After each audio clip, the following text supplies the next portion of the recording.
थांब बाळा, पुढे जाऊ नकोस. ही संपूर्ण कथा ऐक. शनिदेव तुझ्या मागची साडेसाती दूर करतील. तर दुर्लक्ष करू नकोस, नाहीतर पस्तावशील. एका उज्जैनी नगरात राजा विक्रमादित्य राज्य करत होते. विक्रमादित्य ही खूप पराक्रमी, न्यायप्रिय, विद्वान आणि प्रजावत्सल राजा होता. त्याच्या दरबारात विद्वान ऋषी, कवी, कलाकारांचा नेहमीच सन्मान होत असे. त्यातच एके दिवशी सर्व देवांमध्ये एकच चर्चा सुरू झाली की या 9 ग्रहांमध्ये सर्वश्रेष्ठ कोण.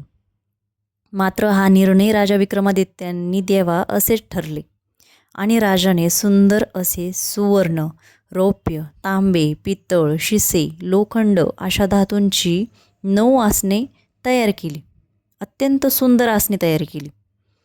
त्यामध्ये सर्वात मौल्यवान असणारे जे सुवर्णासन आहे त्यांनी ते सूर्यदेवांना दिले, तर लोखंडाचे आसन शनिदेवांना मिळाले. हे पाहून शनिदेव जरा वेळ शांत राहिले आणि म्हणाले, राजा, तू माझे सामर्थ्य ओळखले नाहीस. योग्य वेळ आल्यावर तुला माझे महात्म्य नक्की समजेल. मात्र शनिदेवांच्या त्या बोलण्याकडे राजाने त्यावेळेस फारसे काही लक्ष दिले नाही आणि काही काळ गेल्यानंतर खूप वर्षांनी राजा विक्रमादित्यावर शनिदेवाची दशा सुरू झाली. त्याच्या मागे साडेसाती चांगलीच लागली. असेच एके दिवशी शिकार करण्यासाठी राजा जंगलात गेला. मात्र राजा त्याच्या सैन्यापासून वेगळा पडला आणि भटकत भटकत तो एका दुसऱ्या राज्यात पोचला. योगायोगाने तिथे त्याला एक व्यापारी भेटला. त्या व्यापाऱ्याने राजाला आश्रय दिला. योगायोगाने व्यापाऱ्याच्याच दुकानात राजा बसला असताना अचानकपणे त्या व्यापाऱ्याचा व्यापार मोठ्या प्रमाणात वाढू लागला. त्या अनोळखी असलेल्या व्यापाऱ्याला वाटली की हा माणूस माझ्या धंद्यापाण्यासाठी शुभ आहे, म्हणून राजाला त्याने काही दिवस आपल्या घरात ठेवून घेतले. मात्र राजाच्या त्यामागे साडेसाती चांगलीच लागली होती. त्या व्यापाऱ्याच्या घरात एक मौल्यवान हार होता.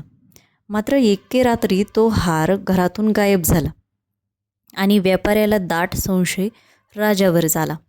मात्र राजाने वारंवार सांगितले, मी चोरी केली नाही.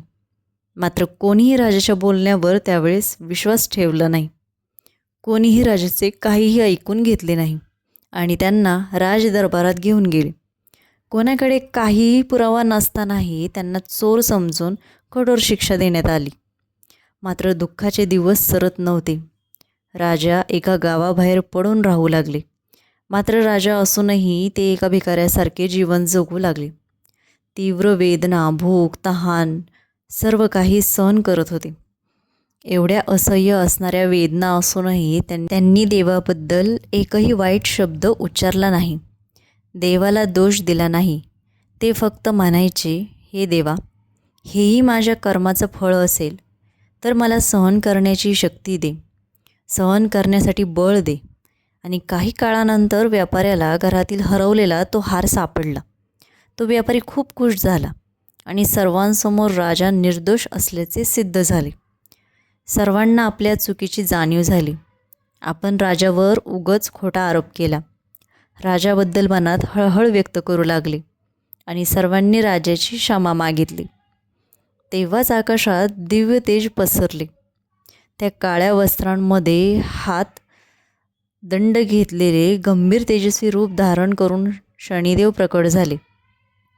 त्याच वेळी राजा नम्रतेने शनिदेवांच्या चरणी पडले. तेवढ्यात शनिदेव म्हणाले, राजा विक्रमादित्य, मी तुझ्यावर रागावलेलो नव्हतो. तू न्यायप्रिय असला तरी माझ्या सामर्थ्याला कमी लेखलीस. ही शिक्षा नव्हती तर तुझी परीक्षा होती. तेवढ्यात राजा विक्रमादित्य म्हणाले की हे प्रभू, मला आज समजले की तुमच्या न्यायापासून कोणीही मोठा नाही. शनिदेव विक्रमादित्यांना म्हणाले, जो अहंकार करतो त्याचा अहंकार मी मोडून काढतो, पण जो संकटातही सत्य सोडत नाही त्याला मी पूर्वीपेक्षा अधिक मोठे यश देतो. आणि शनिदेवांच्या कृपेने राजाला पुन्हा उत्तम आरोग्य, मान, सन्मान आणि राज्य प्राप्त झाले.